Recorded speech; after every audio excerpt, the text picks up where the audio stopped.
Great. All right. Well, hello and welcome from the University of New Mexico. We are live with our CJ 475, our capstone advanced multimedia reporting class. I am Kate Cunningham. I teach here at the university. And today we are really excited to welcome one of our guest speakers, Chris Quintana. Chris is a recent graduate, of the University of New Mexico. We'll go with that. Yeah. Uh, he is a former Daily Lobo editor who also has done work at the Albuquerque Journal, the Santa Fe New Mexican, the Chronicle of Higher Education, and now is the higher education reporter with USA Today, a small publication that many of you might have heard of out there. And we're really excited to have him join us in our class, both here in person, on campus, and in our online classes, to tell us a little bit about finding story ideas out there. One of the challenges that a lot of our students have as they first get started in reporting really is knowing where exactly to find story ideas. So Chris, we've provided in our class here links to some of the stories that you've written along the way, along with so many others. But why don't you go ahead and introduce yourself, and maybe we can talk about the genesis of some of those stories that you have shared with us. Yeah, great. I can definitely do that. Again, I'm Chris Quintana. I'm the education higher ed reporter for USA Today. I've been in this position for about just under a year now. So prior to that, I was at the Chronicle of Higher Education, where we covered, surprise, higher education issues. And then I was also the lead reporter for the University of New Mexico at the Albuquerque Journal in 2015, I want to say. And then right prior to that, I was at the Santa Fe New Mexican covering just all manner of everything I did of K through 12. I wrote about the community colleges. I wrote about the police. I wrote about, my very first story was actually about stolen Little League money for a trophy that they were going to buy for the kids. So that was kind of where I got my start. But that's, it was all a very, it all, one assignment all led to the other. So at the New Mexican, I was lucky enough to cover K through 12 for about 6 months. I had the connection to the University of New Mexico, having been the editor of the Lobo and having worked for the student newspaper for 4 years, that when the job opened up at the Albuquerque Journal, it was a pretty easy sell for me to be like, hey, like this is my stomping grounds, like, and I've done work in this area that is vaguely familiar. So from there, it was pretty much a lot of just going to regents meetings, a lot of putting in records requests, a lot of talking with some of the other people in the community at the University of New Mexico who maybe didn't rise to the top of headlines necessarily. Like I talked a lot with enrollment managers, I talked with professors, I talked with students a lot, and not just, in student government, just kind of like outside of the traditional structures. And I think that was what led me to be, led to some amount of success in covering that beat. And so from there, I've been covering higher education, right? So when the Chronicle of Higher Education had an opening, I'd written some stories that they were following me on, essentially. There was, I think back at that time, the president, Bob Frank, was having a bit of a disagreement, I think is a charitable way to describe, with the regents at the time. And so I had been writing about that and was kind of on the front end of those stories from some source building that I had been able to do over, the course of a couple of months. And so I would write a story and then the Chronicle would cite my story afterwards. And so it was very easy then to go to the Chronicle and be like, hey, do you just want to hire me instead? And in a breaking news position. There, I kind of learned the ins and outs of the academy. I wrote a lot about tenure. I wrote a lot about free speech issues. And then when the position opened up at USA Today, it was, again, there was a little bit of the sell in which it was like, oh, well, I've been doing this for the past 3 years. This is why I think I'm qualified. And so that's kind of the short arc of my career path. And I know that's not terribly exciting, but it's just to say that, every assignment leads somewhere else, right? That's, there are no bad places to start, is kind of what I'm trying to convey. And I really, really loved my time at the New Mexican. It was a great environment. really helpful reporters, and still doing really important and meaningful work in the state's capital. So I wouldn't change anything. So, but let's just go ahead and jump into these stories here, because that's what I feel most qualified to talk about. So I am actually going to switch this up a little bit, and I'm going to start from the bottom of the list, if that's okay with everyone. Sure. Okay, great. So that story was about a group on the University of New Mexico campus that it wasn't that they were doing anything illegal, it's that they had some questionable practices that were leaving a lot of people uncomfortable. I think they were also going into campus buildings that they didn't have authorization to, and essentially were banned from campus, if I recall correctly. And this one actually came as a result of a story out of Tucson, Arizona. So this religious group was a chapter of a national group, and the Tucson paper had been covering it at the University of Arizona, which is located in that town. And they had written about something happening at the University of New Mexico in relation to this organization that was based in Tucson. So I was like, that's really weird, like what's going on there? And so I was able to track down the students that were part of the local chapter, and then they were then able to connect me with more people in that chapter, even people who were no longer in the group, or who might have been hesitant initially. Having made contact with one of them made it a whole lot easier to make contact with the rest of them, because if you reach out to them individually and they don't know that you're kind of working with other people, or that another person from this group trusts you, that it can be a little harder to try to individually sell each person every time. So this was a case where I was able to look at coverage that was already out there in the world, and then be like, okay, well, it mentioned New Mexico, how can I kind of get at what's going on here locally?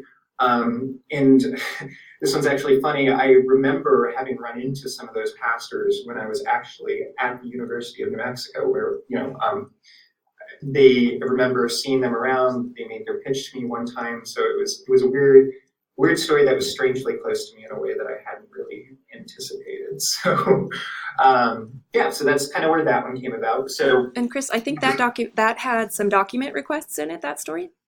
Yes, it did. Well, actually, I'm trying to remember how I got those ones.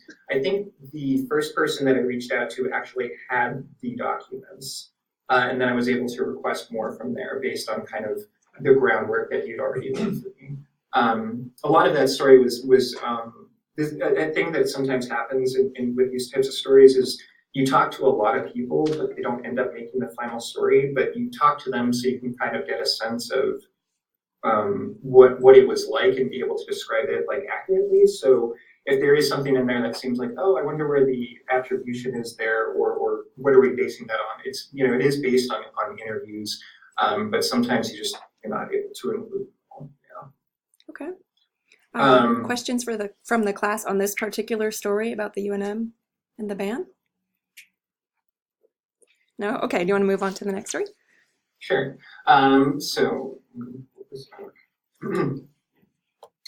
Yes, this was a very fun story to write.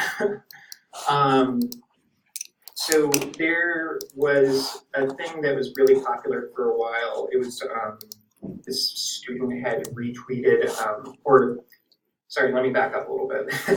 One of the most popular tweets of all times was this guy tweeting at Wendy's asking how many retweets he would need to get free chicken nuggets for life. Right. Which is very weird and very specific, and it's not something that I would have ever imagined would have led me to a higher education story. But as often is the case with like viral moments, people are looking to recreate that magic for themselves. And they were doing this in kind of a way where they would be doing this to universities, asking for free tuition or discounts or getting out of class or like whatever the case may be. I found this by accident because I was messing around on Twitter one day and I saw a social media manager like posting about this, posting about it and kind of joking about it. if it was a one-off, that wouldn't have risen to like the level of national coverage, though, which we were trying to do at the Chronicle of Higher Education. So I reached out to the original poster and or the original social media manager who had like kind of piqued my interest initially. And in making some calls, I was informed that there was a Facebook group just for social media managers of universities. I was then able to weasel my way into that group and then was able to see that this was like a widespread kind of thing, that this had happened at like multiple universities multiple times, and like people were trading tips and like trading ways to like respond to this. And so it was really weird. Like I was able to take like just this kind of like flashy viral moment that might have just been a retweet, and then like I was trying to think about like if it happens in one place, it has to happen in other places, and if you kind of like tease that out, that can lead to like a good trend story that is fun, a little off the beaten path, a little weird, but also you know, still informative and also instructive in that, you know, it will resonate with readers in a way that maybe something, you know, just a quick, oh, this viral thing happened, wouldn't necessarily. So that's kind of what led me to the story, and it was fun, yeah. And as you might know, in this class, we use Twitter a lot to find story ideas and Very good. try to get our published stories out there. Do you have advice on using Twitter as a source and maybe being careful with what's out there? Yeah, definitely. I also use a lot of Twitter to you know, both get a sense of what people are talking about and to track people down. The one that I'm thinking about now, I wrote about a book burning in Georgia State earlier this year, and I happened to see it just kind of like bubbling up on a few of my channels in TweetDeck. Do you all use TweetDeck? We were just talking about that. We'll be using that soon. Okay, great. I cannot recommend TweetDeck enough. You can set up like search terms that are constantly refreshing. Like I have my TweetDeck open in another window, and I've got standard searches for things like college Republicans or student loans or let's see. You can also do searches for like your publication, or you know, if you have like if you just published a story, you can put that into TweetDeck and you can see whoever's sharing it on Twitter. So it's really useful in that way. I mean, some of the pitfalls obviously are, I mean, people lie online and they do it for weird reasons that aren't like necessarily tied to financial gain. Like people will just lie about stuff all the time for attention and without rhyme or reason. Like I actually wrote a story investigating a viral tweet in which like this student was like, I showed up to my class, or I got an angry email from a professor saying, why didn't anyone show up to our class? And then 20 minutes later, they got another email saying like, oh, I'm sorry, I forgot that this was an online class. And it's funny, but I started looking into it, and it was just like, we had a question, my editors and I were like, how does a professor make that mistake? Is it even possible to do that? And like, so we started picking apart the person's Twitter profile, and we called the university and was just like, how do you list online classes? Like, how would this actually happen? And they were like, yeah, this would never, ever probably happen. And so we were able to prove that it was probably fake, and the tweet came down. But that just goes to show that, like, you know, you can't really trust anything you see on the internet, and even video needs to be confirmed in like some other way. So going back to the Georgia State example, I had seen posts about this thing happening in Georgia State. So I created a column in Twitter so I could be kept up in real time about everything that was going on. A lot easier for me to reach out to students who were posting content about what had happened. So we were able to find like 2 or 3 different videos of the book being burned. And that gave us enough confidence to move forward. And we were, not to brag, but we were the first national publication with that story, and kind of led the conversation on that one. So nice. It was just by virtue, again, you know, like I find a lot of my story ideas just by kind of messing around on Twitter sometimes when I'm like working on a longer story, or if I'm just, you know, need a break from writing, I'll pop on and kind of just see whatever catches my eye. I'm just super curious about things, and you'd be surprised like what actually makes it a good story. So that was a little rambly. I hope that I've answered the question. You're good. Other questions from you guys about using Twitter in reporting or social media? Other social. So come on up and say your name and tell Chris your question. Sure. Hi, Chris. I'm Jamisha. I was wondering what other social media you used.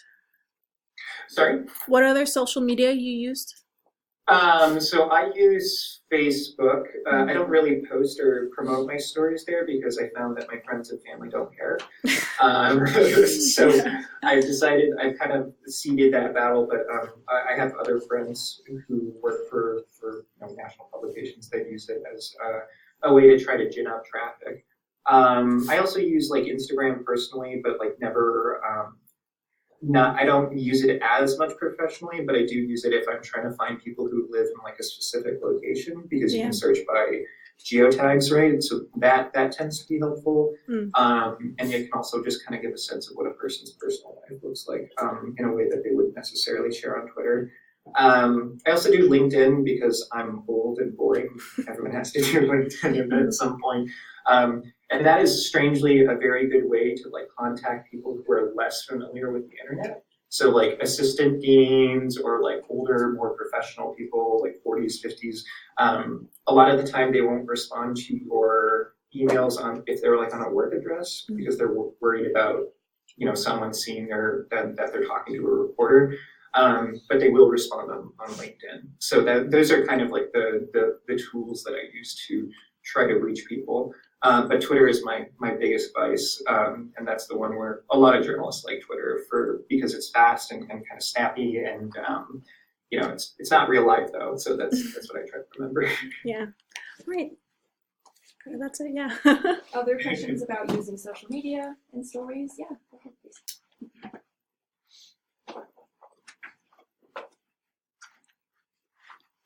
Hi, I'm Michaela.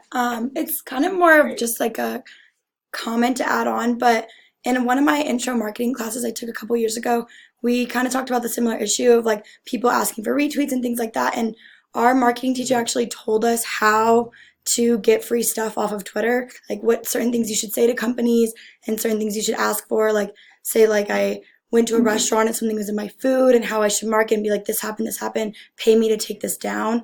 Have you seen a lot of trends like that? So I'm not, I kind of see some of that broadly. I'm a little hesitant as a journalist myself to use my platform to try to do stuff like that. Like there is a contingent of people on Twitter who I call the airline complainers, where they will at like American Airlines or Delta or something, just seem to exist in a perpetual state of outrage, which you can do that, but like I don't know. I think when people see that publicly after a while, they only have so much patience for it before they're just like, are you just trying to get free stuff online? Like what gives? Yeah. Okay, that's a question. Thank you. Yeah, thank you. Other social media reporting questions? Platform questions? Okay. Okay. That was helpful. Thank you. Great. Do you have anything else on that story, or do you want to move on to some of the others? I would love to move on to the Drew Cloud story. Oh, okay. Yeah. So this might be the one that I am most known for. This was a story about a guy who claimed to be a student loan expert. He was running a website and he would regularly do interviews with media, like including the Washington Post and the Boston Globe. There's another big one that I'm trying to remember that isn't coming to the top of my head. But yeah, so ostensibly this expert who claims to know all things about student loans. He also put out like these random studies sometimes about student loans. And the one that attracted my attention was this one that had this big screaming headline that said 1 in 5 students were using their student loan refunds to invest in Bitcoin, which is super, I mean, on its face, super weird. I mean, if you know 5, like all of you know 5 people, and I'm sure that you don't know not 1 in every 5 of them has invested their money in Bitcoin, right? So it was weird on its face and like made me skeptical. And like part of the journalism that I like to do is to debunk these kind of studies because other people cite them, and if we can kind of, shine some light into why they may not be true, that can go pretty far. So this started as a result of me trying to debunk the study, and I reached out to the author, who is Drew Cloud, and he responded to me by email. I really wanted to get him on the phone. He said he was traveling and he could only do email, and I was just like, I'm a little skeptical of this whole thing. We wrote our story debunking the study, and that was essentially, it was just, I got a couple of professors to weigh in and be like, yeah, this is not a legit study, and you shouldn't be skeptical of it. But I was so bothered by the fact that I couldn't find any evidence of Drew Cloud anywhere. And there were little things that came up for me, right? Looking at his bio on his website, it just said that he had gone to college and had student loans, which is really weird because in writing, you try to be as specific as you can to let people know kind of that you were a legitimate entity and that you actually went to college and, did all these things. So I wasn't able to find any evidence that he went to any school. And as I started looking around, it appeared that he'd only ever communicated with people via email, which was also very weird. And so I got the go-ahead from my editor to spend a week just kind of looking into this guy. And as we kind of peeled away at the onion, we just found more and more things that appeared to be really sketchy. I found a source who had been drafted to write for this Drew Cloud's website. And she told me that the founder of the company was not Drew Cloud at all. It was this other loan refinancing company that had started the Student Loan Report, which is the Drew Cloud vehicle. And so with that, I was able to trace them back. I was able to trace the entire website back to this loan refinancing company. And I was able to show a lot of similarities and parallels in the types of weird studies that they would, or studies that they would do. And the fun thing about this story was it wasn't, there was a version of it written in which we thought the student loan refinancing company wasn't going to get back to us. So essentially all we had was, this guy Drew Cloud seems really suspicious and it's probably fake, but I reached out to the loan refinancing company the day the story was supposed to, or we'd reached out to them and, just straight up asked them hey, we're planning to publish that Drew Cloud's probably not real and that these two websites are connected. What do you have to say? And that they responded immediately that I'd been trying to get a hold of them for days and days and days. And then the moment that I told them that oh no, this is actually happening, that's when they responded. So the final story, we didn't have all the receipts essentially when we were getting ready to publish, but we got them, kind of last minute, and were able to push the story ahead, which is sometimes all we needed. So that story landed pretty well. The Washington Post, the Boston Globe, a couple of others had to print retractions or pull the Drew Cloud expert from their story. And again, this all just came from the fact that I, one, saw a study that I was a little skeptical of, and two, was personally annoyed that this guy wouldn't get on the phone with me. So personal spite can go a little, sometimes goes a little ways as a journalist. But so that's kind of the broad sketches of how that story came about, and I'm happy to answer sort of any other questions you might have about it. Questions on this story? Yeah, come on up, Bella. I'm going to drink a Diet Coke if that's okay with everyone. Hi, I'm Bella. Hi. I was wondering so you mentioned the Washington Post and other big reputable publications were using him as a source, and I guess I was wondering how does something like that even happen? The study you brought up is obviously seems really fake.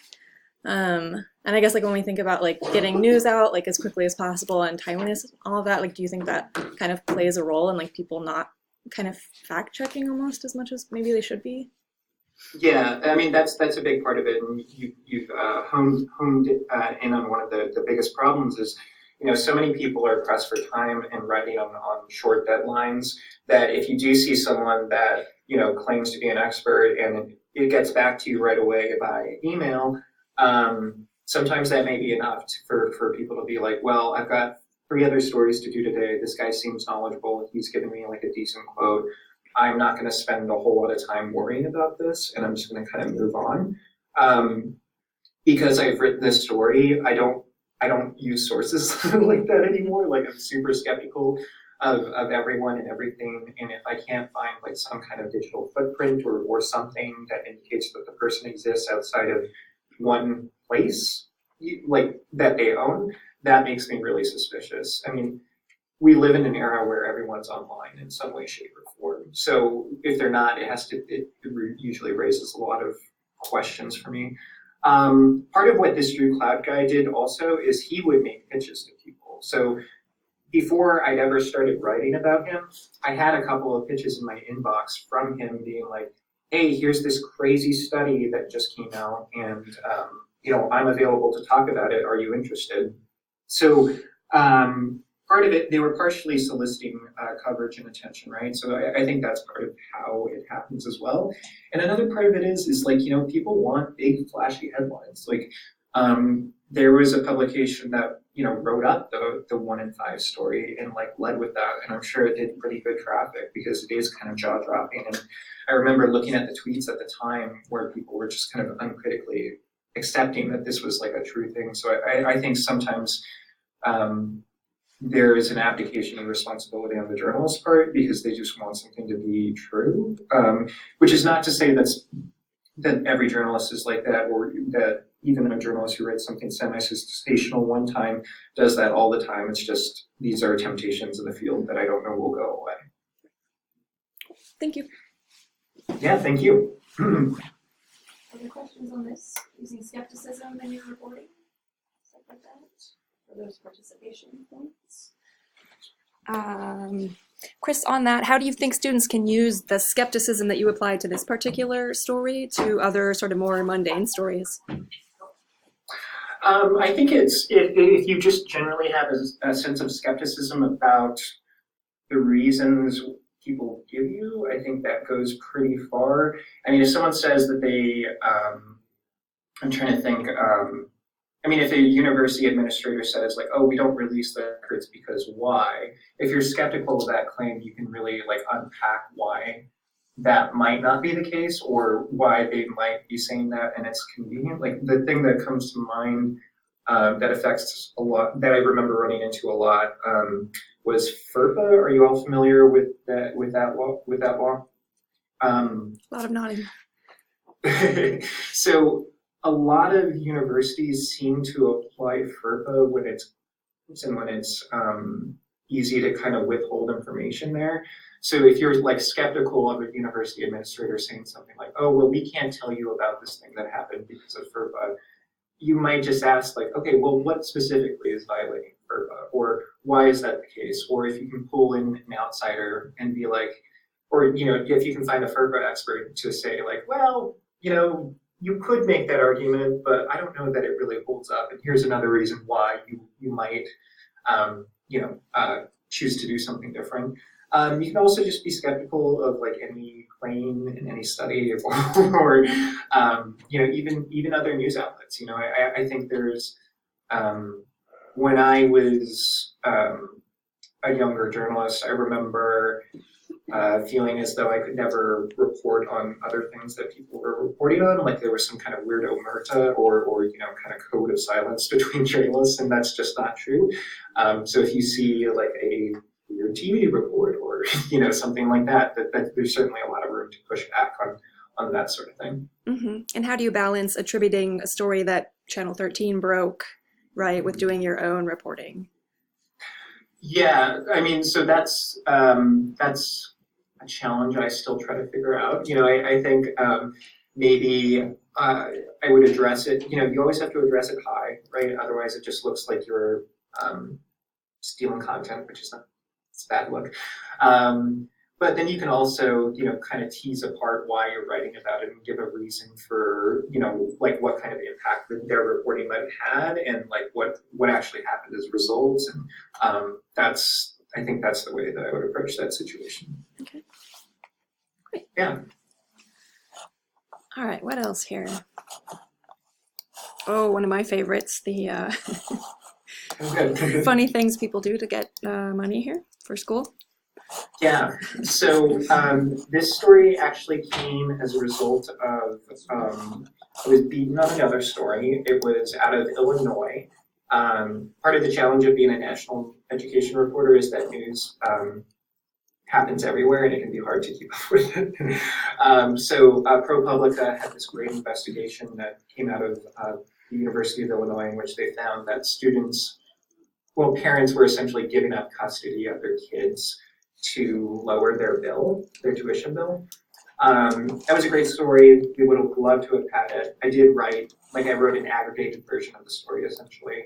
But I was kind of like Tell missed us. a little bit that I didn't get that story. So I was like looking at other portions of it to see if maybe there was some way to push that narrative ahead. In doing so, I found a bunch of these forums where parents were just like openly colluding with one another about ways to like lower their tuition bills. And like, if I, not just giving up custody of the kid, but like maybe if we get a divorce, we'll have less income. And so like that'll give us a lower score on financial contribution. Or if we move the savings out of, son X's name into son Y's name, then all of a sudden he doesn't have assets, right? So it was amazing to me how open and kind of brazen it was, given that, the idea of need-based aid is that it goes to people who need it and not people who are, just trying to game the system. So I was able to tell my editor about this portion of things and then kind of wrap in a bigger concern, which is like, the fact that parents were playing this game might have been counterproductive because the number that they were trying to game is not indicative of what they would actually pay at a college. Like it would change, depend on every university. So I think that's a way where you can like take something salacious and interesting and like, kind of like eye-popping. That is true, by the way, it is true. But then also weave in this kind of like undercurrent that still informs the reader at the end of the day about like something that they didn't know that they were going to be learning about, right? So that's what I always try to do with my stories is try to find something interesting and then kind of like puree the carrots, so to speak, into the story. So it has like some nutritional value and it's not just, look at this crazy thing sort of thing. Mm-hmm. Questions about this story? Yeah, here comes Kevin, has a story. Question. Great, thank you. Hi, I'm Kevin. Hi. And do you think, specifically of this story, do you think the outcome more specifically speaks volumes to what people go to pay for the school, or just the fact of the system of how much school costs in the first place? I think it's a combination of both, right? And we try to address that in the story too, that the increasing cost of higher education is leading people to do crazy things, right? So that's kind of the takeaway that I was trying to leave people with, is that there is this bigger existential crisis that surrounds and informs the story. And when you're a beat reporter, you may not be able to, like, I don't know that I will ever write a story that says college is expensive, because it is just so uniformly threaded through all of the stories about college. But Right. You do write stories like this that kind of speak to that experience, and then you can kind of develop narratives over the course of the beat that you try to bring people back to. So that's kind of what this story does in a way. If that answers your question. Yeah, I mean, I feel like it was pretty straightforward because we all know college is expensive anyways, but I was just Right, wondering what right. your take on it was more so. Yeah. Sweet. Thanks. Thank you. Yeah, come on up.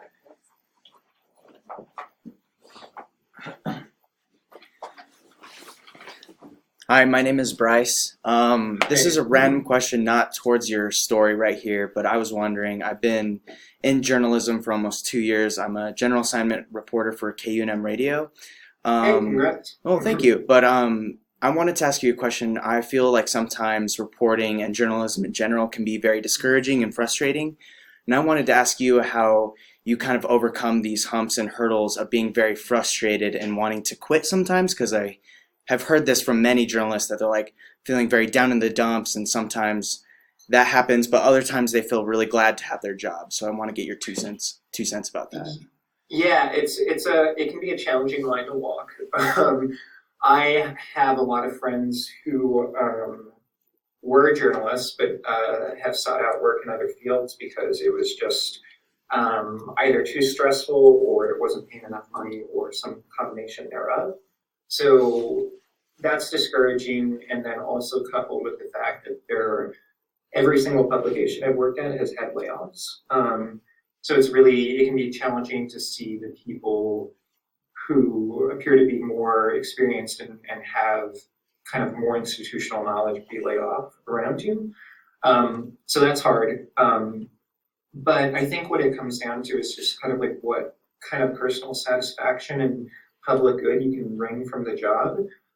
So for me, something that keeps me going is something like the Drew Cloud story, or this crazy parent story. It's something unusual that people weren't talking about, and I was able to kind of pull to the forefront for people. And I feel like when you can see your reporting has actionable consequences and things actually happen as a result of it, I think that tends to go pretty far for me.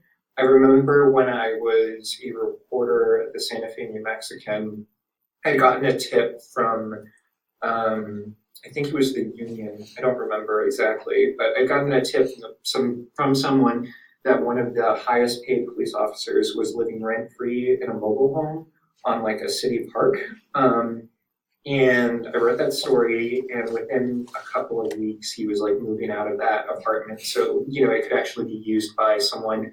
Like the whole idea of that apartment was initially for lower income officers who were new to the force. And so to have one of the highest paid officers in there was kind of like baffling and surprising. And it upset a lot of people in the community.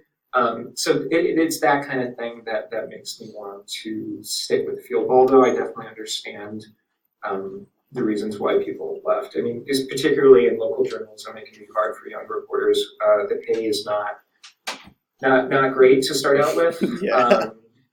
And I lived in Albuquerque, and I was able to make it work, and I had some generous friends. But it can be a little challenging. Yeah, I'm not gonna. I feel like it would be disingenuous for me to say otherwise. So a follow-up question, how long do you feel that you will stay in the field of journalism? Your whole life? Are you planning on moving on to something else soon? I think personally I'm probably going to be in journalism for the rest of my career. That's partially because I've been able to secure a position at a national publication. I have found something that I enjoy writing about. I like my boss. That could change. That could definitely change. But I think once I had a lot of things in mind that I wanted for a journalism job. I wanted time to write stories. I wanted time to be thoughtful and analytical, and I wanted to travel. And this job allows me to do all of those things. So I think so long as I can do those things, I'll be in the field. Or if my memoir ever takes off, if I actually write the damn thing, I'll become a full-time author, but we'll see. Awesome. Well, thank you so much for your time. Yeah, well, thank you. Thank you for your questions.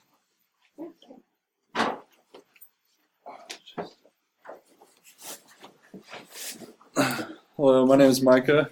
Hi. I just had a question more about kind of like all your stories. How do you go about kind of disseminating through kind of what to keep and what to cut from a story that you've built? Kind of like what's your process of turning an idea into a finished project? 'Cause I find it hard. I have a long story and I kind of don't know what to cut to kind of shorten it. And how do you kind of go about that process? Yeah, so are you talking more about in kind of like evaluating whether or not to start reporting, or like that you've done the reporting and you're trying to figure out where to go?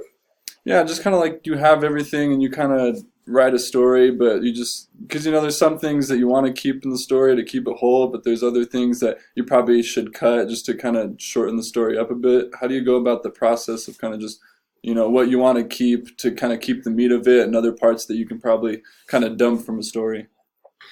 Yeah, I'm gonna steal a little bit of advice from a friend that I put out a call earlier asking people, what they wanted to know and that kind of thing. And one of them told me something that I think is true and I try to bring to everything that I do is just, would I be interested in reading this? right? And so if I'm going through a story and I find myself kind of glazing over a passage or not excited to write a particular section because it seems sparse or kind of uninteresting, I think that's where I start to interrogate the writing and start to interrogate the necessariness of that particular passage or that topic.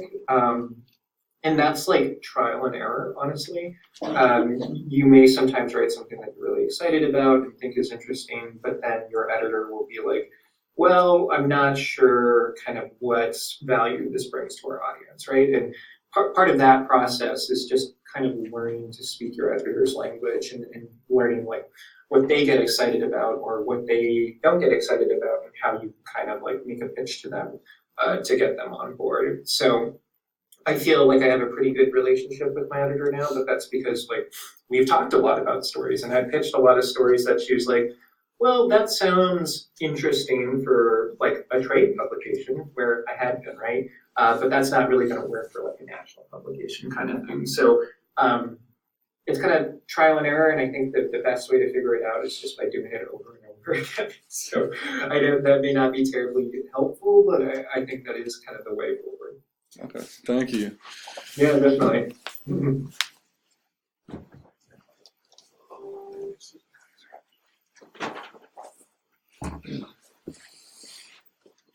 Hi, I'm Nicholas. Not really Hi. concerning the direct story we were talking about, but as you've moved on from publication to publication, starting at the Lobo and going on to like ABQ Chronicle all the way up to USA Today, what are some discernible skills that you have found that like bosses or anybody that you've worked with have found important and helpful that have kind of moved you along your career?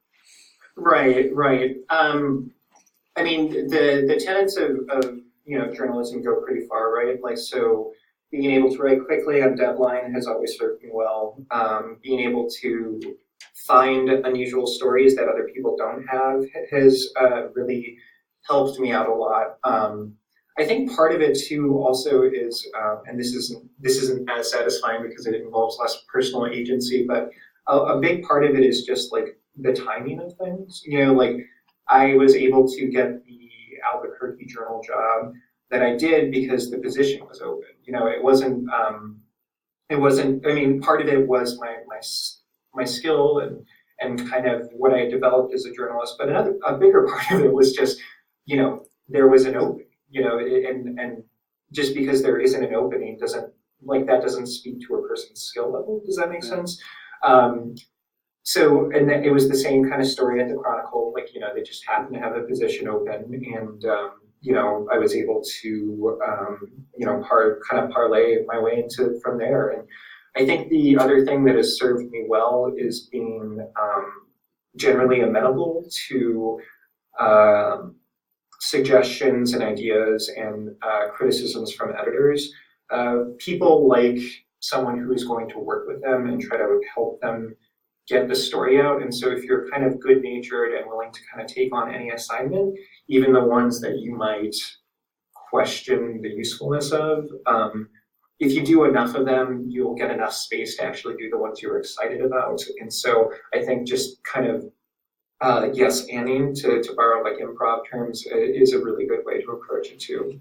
Especially at the beginning of my career, I just kind of took anything and everything that I could. So I think that helped me a lot. But again, you just got to keep your eyes open too, because timing is so crucial to it, Okay, cool. Thank you.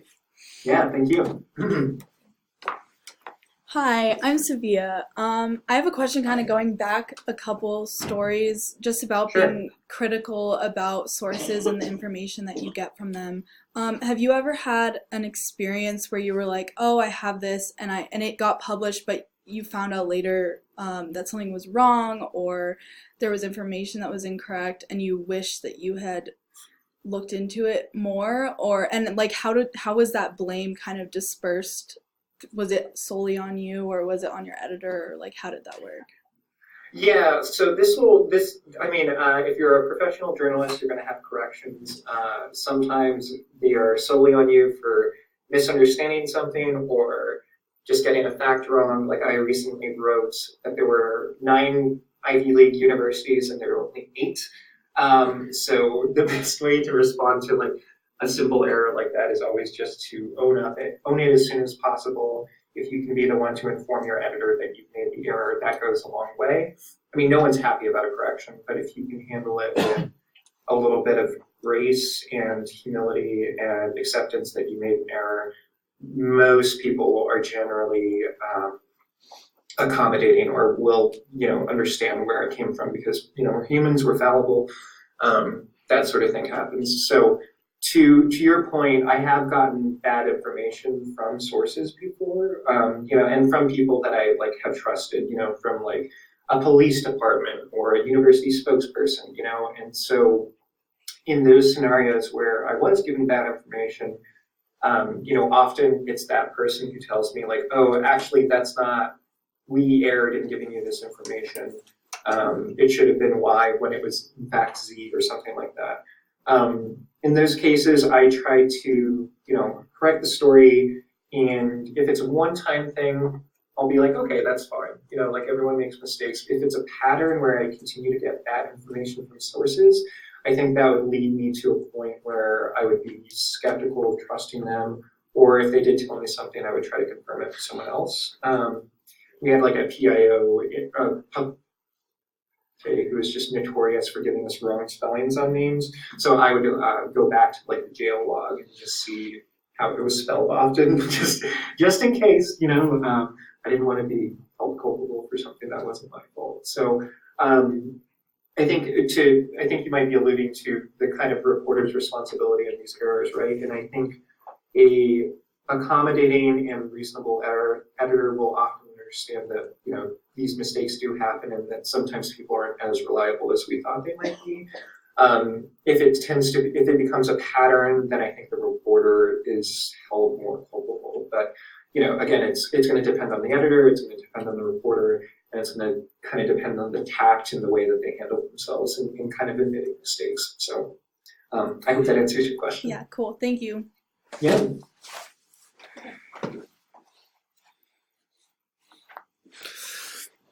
Hi, my name's Eduardo. So Hi. my question is, so what's the difference between working like in a large marketplace like USA Today and the Albuquerque Journal, a much smaller one? Yeah. So I was definitely covering a lot of stuff in Albuquerque that I would never cover now. So, for example, I went to every single Regents meeting and all the subcommittee meetings, and I would write about things that were like very much in their nascent kind of like idea form, so like if there was talk about, a new addition to Johnson Gym or something, I would write that up even if it was just in committee because, people care and it's like hyper local. That's not something that like someone in Illinois cares about or really anyone outside of Albuquerque or the UNM area for the most part. So I think part of it's just the amount or kind of like how big the story is and kind of like what impact you might expect it to have and kind of the reader interest, right?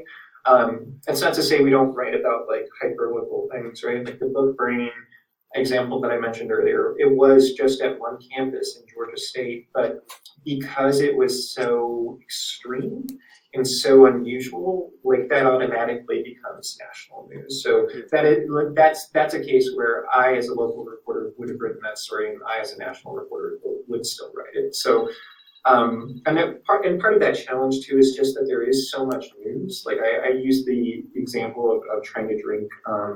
It's like trying to drink water from a fire hose, even in something as specific as higher education. It's just, there's so much news going on every single value judgment, being like, is a national audience going to care about this? Are they not going to care about it? I'm still trying to figure that out. And if anyone, has a bulletproof answer, we should get together and write a book. But for now, it's a process of trial and error. So, yeah. Cool. Thanks. Yeah. Thank you. This is weird. Hi, my name is Maddie. I have a question in reference to the Crimson Education article. Yeah, please. So I also watched the weekly episode 1 about a high school that fabricated transcripts and got students into like Ivy Leagues and stuff like that. And even just watching it and then reading your article, I'm like super frustrated because like the people you're interviewing, you can just tell are BSing you, you know? Like they have more information than they're giving. They know they're doing something wrong, but they're not talking about it. How, as like a reporter, do you deal with that frustration without just like yelling, like you're lying to me? Yeah, so it's sometimes hard to remain calm in those scenarios. When I was talking with Jamie Beaton, one of the challenges in talking to someone like that is, you know, they don't believe that they're doing anything wrong, and that can be sometimes be the hardest part. You know, people are 100% sure that they are doing the right thing, and so when they won't even meet you kind of on those terms, like that can be a little bit of a challenge. So in that case, try to like move away from culpability or responsibility necessarily, and I just try to get them to say things that are true or not true, right? So in the case of Crimson, I reached a point where I was just like, okay, but are there operations in these offices that you say you have, even though we, you know, sent people there and there don't appear to be any operations there, right? And so you've said the true thing, you've said it on record, and now you're giving them an opportunity to respond to it. And you know, there may be a desire to, you know, for that person to admit wrong or responsibility, but there's a good chance that may not happen. And I think at some point, I've had to become okay with knowing that, you know, sometimes people just aren't going to tell you the truth, or they're not going to bear any responsibility. And all you can do is just kind of take what they've said and then add the appropriate context in the story and kind of let that speak for itself. It's still hard though. It can still be a little challenging when people are being evasive and you know, kind of tricky to hold pin down. There are some reporters in the industry who are famous for getting animated and like, you know, shouting into the phone, and that works for some people. I don't think I have that temperament, so I just try to disarm people by being kind and throwing in a joke here and there, and it's taken me pretty far. So, you know, your mileage may vary, but I think if you're aware ahead of time that you may not get everything you want out of an interview, and just kind of accept that you'll get what you get, that goes pretty far. Sweet. Thank you. Yeah, thank you.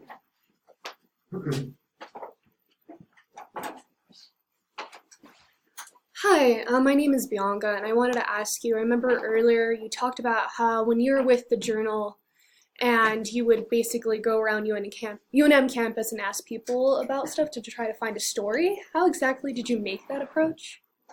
So, you know, it was in a variety of different kind of ways and forms, right? So one of the first stories I wrote for the journal was about parking and kind of like the challenge, you know, the challenge of getting a ticket from, what do they call it? God, I can't remember it now. But I'd seen people complain about that. I remember being annoyed by it when I was a student, and you know, I spent a day just walking around with like a parking enforcement person, and you know, in the course of writing that story, I was running into other people, you know, and that was one example of the way that I kind of cultivated those on the ground relationships. I mean, you'll be in going to the regents and like subcommittee meetings, like there's often like a public comment period. So I would, you know, take notes and hear what that person had to say, and then I would often follow up with them. And then sometimes, you know, I would just be kind of pottering around campus and interested about what was going on, and that would generate some interest. Like I wrote a story about Pokemon Go. It was really big on the UNM campus because, you know, it's an enclosed space. You can walk around. There's a lot of like places to get like the Pokeballs and stuff. So I just sent out one day to find people playing Pokemon Go, and you know, I talked to them about that, and then also, you know, about their studies and kind of like what they were interested in, what they were concerned about. So I think when you're local, just being a presence goes really far. Like people will see you, and after a while they'll be like, oh, hey, you should write about this, or you should write about that. And you know, if they see you in the committee meeting, they're just like, okay, we can get started now. The reporter's here, kind of thing. So it was a lot of fun. Yeah. Thank you. Yeah, thank you. Okay, Joe. Probably one more question after Joe, and then I know Chris needs to go. Ooh, this is weird. Hi, my name's Joe. I'm one of the editors Hi. at the Daily Lobo. And I had a Hey, more congrats. thanks, man. I had a more general question, which is like, what advice do you have for student journalists on like getting that first job out of high school or college?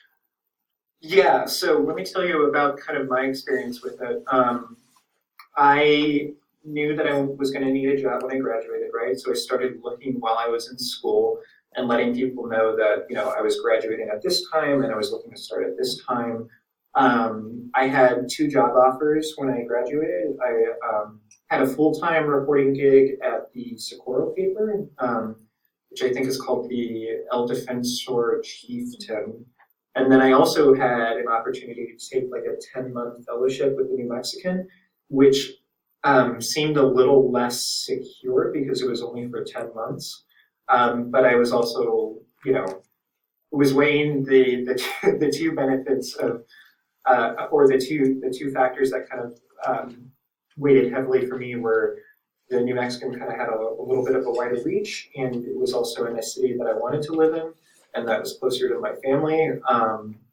And you know, I met some of the editors there, and they seemed to be a little bit more capable of spending time with me to help me become a better journalist. So I made the decision to go to the New Mexican because I thought it would, you know, pay off more in the short term, even if it was only for 10 months.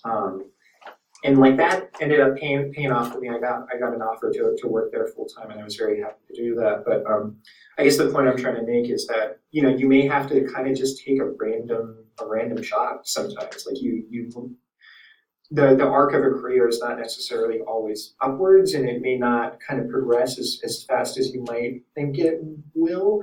But it definitely will still go places, you know. So I think what I encourage to younger journalists is, you know, there really aren't bad jobs necessarily. There are exhausting jobs, there are stressful jobs, but I mean, just having a journalism job kind of anywhere is like the first thing you have to do. So that might mean working in a smaller community than you had anticipated, or, you know, maybe covering a beat that you weren't entirely sure about. Like, when I was at the Lobo, I read about culture and arts, and then when I got to the New Mexican, they had me writing about, you know, city stuff, and I felt really out of my wheelhouse. But I realized that, you know, reporting is reporting, and just kind of up to it. So I guess I would say, you know, just because you don't think, I would say, you know, be willing to work kind of in whatever market is available to you, and